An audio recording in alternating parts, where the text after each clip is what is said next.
Nous sommes devenus justes par la foi, Romains 5, 1.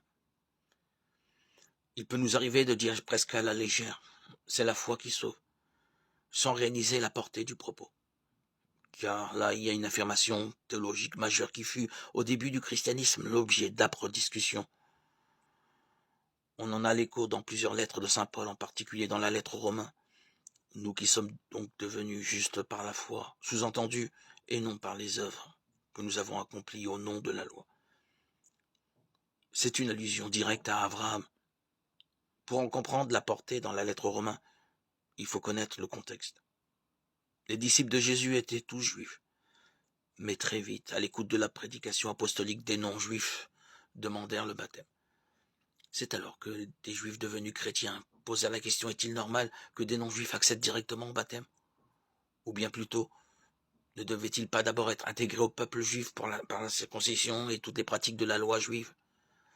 Ce fut longtemps un problème récurrent dans les premières communautés chrétiennes.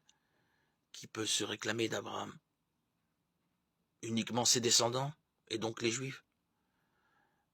C'est là que Paul intervint. Seuls les Juifs auraient droit au salut apporté par le Messie. Dieu ne pourrait-il donc sauver que les Juifs? Le combat fut rude, les tenants de la circoncision ne manquaient pas d'arguments. La sagesse est le livre des préceptes de Dieu, la loi qui demeure éternellement. Tous ceux qui l'observent vivront, ceux qui l'abandonnent mourront.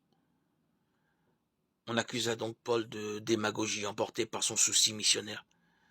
Il en venait à abandonner les commandements. C'est alors que Paul invoqua l'exemple d'Abraham.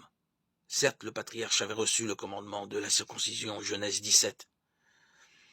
Mais c'est au chapitre 15, donc préalablement à sa circoncision, qu'il avait été déclaré juste par Dieu, et cela au nom de sa foi. Abraham eut foi dans le Seigneur estima qu'il était juste. Genèse 15, 6.